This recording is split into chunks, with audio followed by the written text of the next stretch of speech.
Kenya farts, we're the ones who smell it. Yeah. Or when they sneeze, we're the one who catches the cold. Yeah.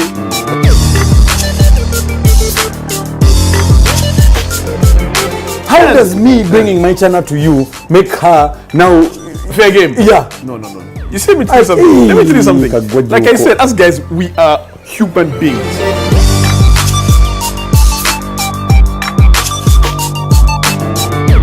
Even if she moves on and you move on, your paths will cross again at some point, platonically, and chances are high that you'll also be intimately, physically ensconced. I need to teach you that word. Ensconced. Ensconced. Yeah, ensconced is an English word for when you are bench pressed in a web-like structure and you're just.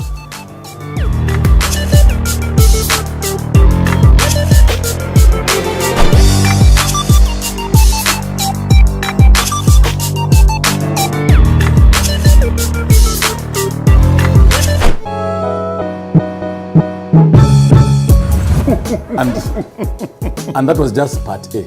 Are you kidding me? I can imagine. I don't even know how that guy does it. I don't understand how he does it.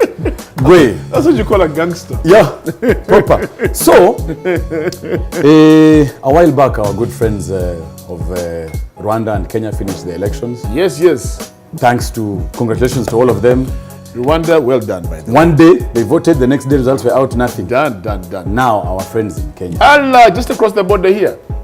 Now you and I were both in Kenya. We understand that country well. You know what, Marcus? It's very interesting.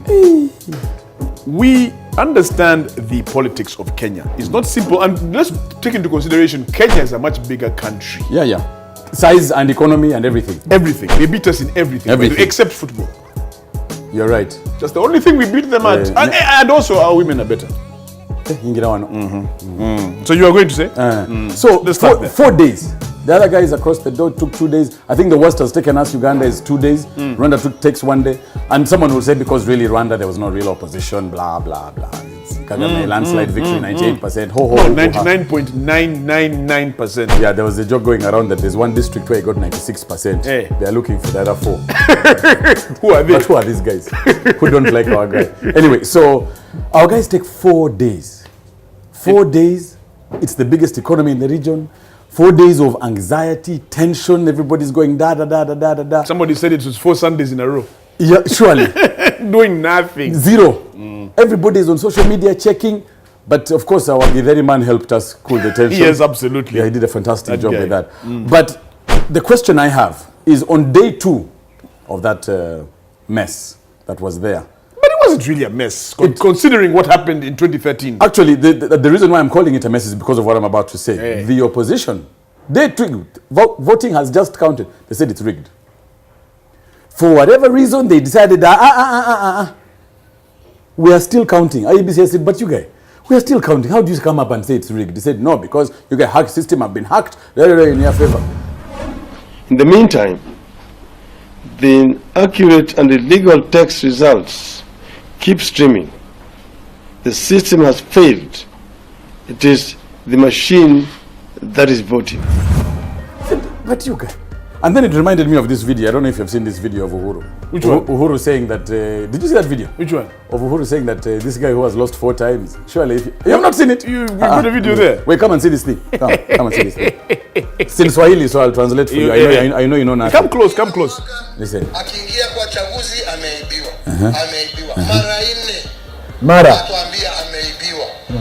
Sasa wewe hata kama umeibiwa mara 4, shida ni nani? Ni wewe au ni yule?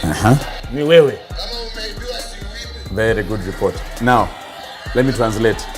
4 times you have come and said that they have stolen from you. This is 4th time to lose. Actually, Raila has been trying, like our uncle here, 4 times. 4 times. Each time he has lost. He has come with a different running mate, beaten. So this guy is saying, but surely, 4 times you have lost. Maybe the problem is you. Think about it. And really, if every time you come and you're saying you have lost, the things they have stolen from me, they have stolen. See, even you go and steal. I mean, really. That's what the guy has said. So, and again, if you think about it, there's no election that we have had in this region where there's real opposition, like especially Kenya and Uganda, where the opposition has said, but that's impossible. Why? You know, whenever you have the machinery, whenever you have the state behind you, you're going to win the election. No incumbent in East Africa has ever been beaten. Yes, simply because they are the incumbents. They're the ones with the machinery. Do you understand? Actually, right. No incumbent has lost. Exactly. Even in Tanzania, which has had 9 presidents. Exactly. No income. And you see, for Ryder to be beaten 4 times, Bambi, I feel for him. Bambi, I think it And this was his last chance. And this was his last chance. I don't know if they have age limit in their Yeah. constitution. This is his last chance. Hey, it was do or die. In fact, he went to that whole group of people and told them, please guys, this is my only chance. Give me this. This one, I'm bringing it home for you. Who? National Super Alliance, NASA. Formed, and money those guys spent a dime. And this is again comes to the issue. How much was it? Kenya has the highest cost. It's $25 per voter. Do the mathematics. $25 per voter times 15 million voters. And this is Kenya shillings. Yes. $25 times 15 million voters. $25 per voter. The highest election process in the region. Now, ask yourself, since we know that no incumbent is going to lose, why spend that money?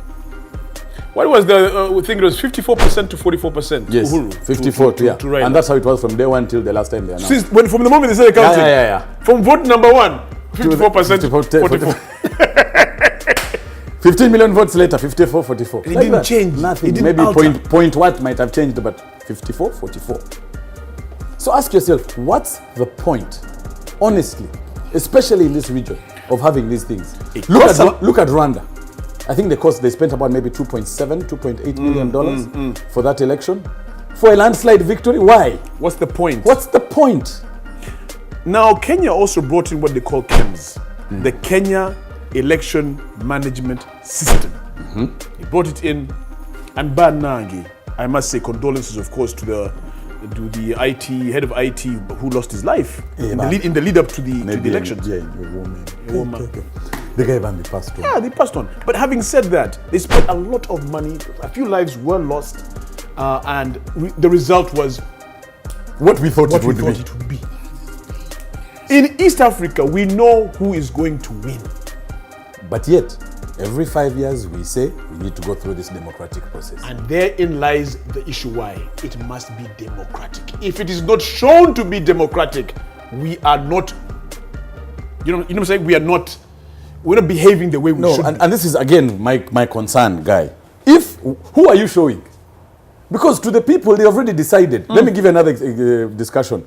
Why the hell, and we have debates. We have had one here. The last one, our president came. The first one, he didn't come. In Uhuru's time, the first debate last time, he didn't show up. I mean, the first election, he came. This one, he didn't show up. And guys, all over social media started. This is it. This has sealed it for him. The fact that he did not come for the debate. This guy had the longest interview. It was a debate, but I think it was more of an interview, Raila. Yes. Because it was him alone. They asked him and he answered how he wanted. There was no rebuttal, no one to question, no one to guess him, So he had the longest interview aired in East Africa, ever.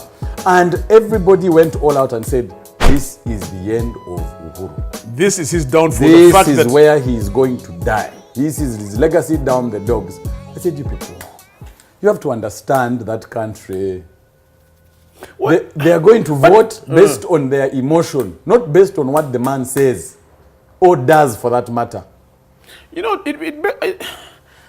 when he didn't show up, I was a bit upset. The people wanted you to show up. You are the president of the Republic of Kenya, which means all Kenyans, whether they're voting for you or not. You should have the courtesy just to say, Banang, I serve everybody. Let me show up for this debate. But apparently he had told chaps, Nze, I am not going to come. I am not debating. I am not debating. And he said it earlier. 3 weeks ago, he said, I'm not debating. These guys were trying to strong arm him into coming. Because it was the media association. They put it together. Yes. So they strong armed. And then they told the guy that no. Even after he said, I'm not coming, they continued running the ads. This debate is happening. So he said, but look at these guys. This debate thing, by the way, let me tell you. Again. This debate thing started in America. Yes. I think, if I'm not mistaken. And in America, it actually swings voters. It does. But in Africa. Although I don't even think it does, by the way.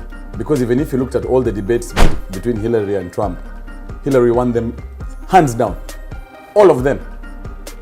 What was the outcome? This is very true. I wanted to ask Jonah.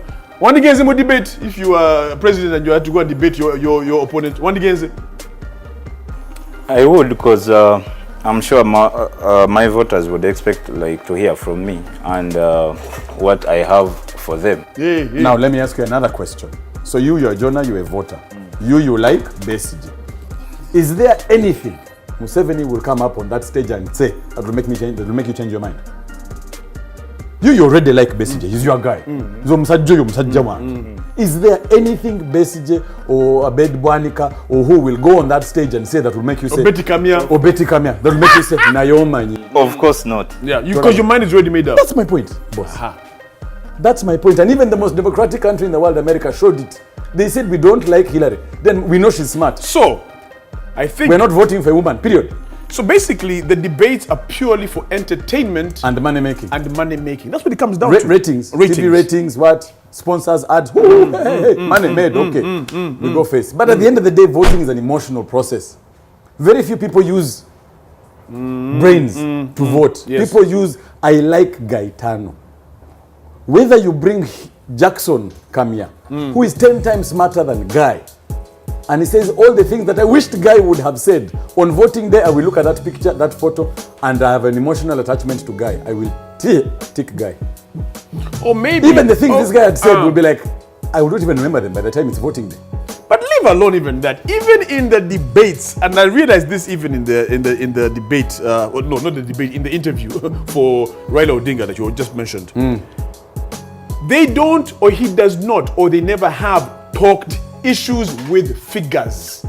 Everything is very broad. Yeah. A person will not go there and say, right, this is where we stand with this. This is how I'm going to change it. I want to do this. I'm going to talk to this. And you see, even me, I'm very general because we don't talk facts. But your president did. He came with a fight in the debate. He said people stop lying to the country. 20% grew in the last 6 years. We intend to grow it to 7. 40% figures. And that's a big problem with most of our people. They, like you said, very generic. Yes. And because generic, it's very hard for you to pinpoint and say, there you are lying. You keep it broad, and then you're like, okay, now we go with God, we see. But otherwise.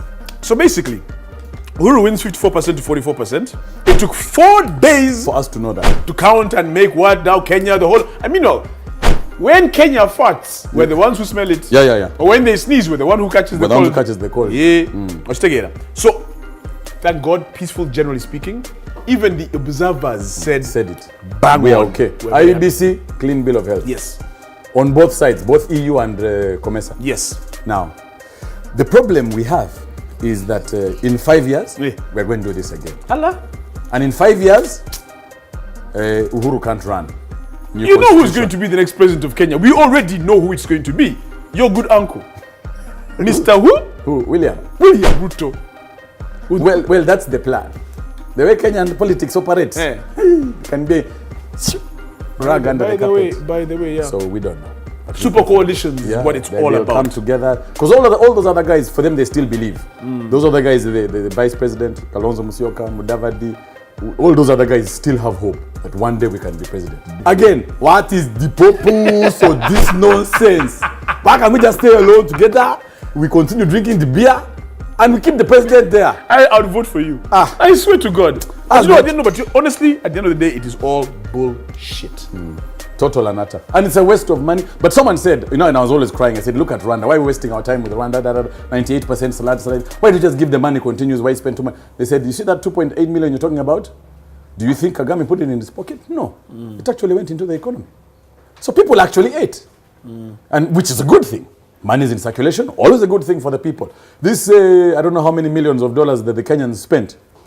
Also it in circulation. So, in as much as we say it's a bad thing, but it is actually getting into people's pockets. Yeah. People's pockets helps the economy. So what are we doing? This is it. We're helping the economy. Another round. Another round. Do you remember this one? They said, in Kenya, they're voting a new president. In South Africa, they are voting to oust the president. For the fourth time. In Nigeria, they don't know where the president is. In Rwanda, they all voted for the same president. In Uganda, we don't know how old our president is. Very good report. It's nonsense. That's rubbish.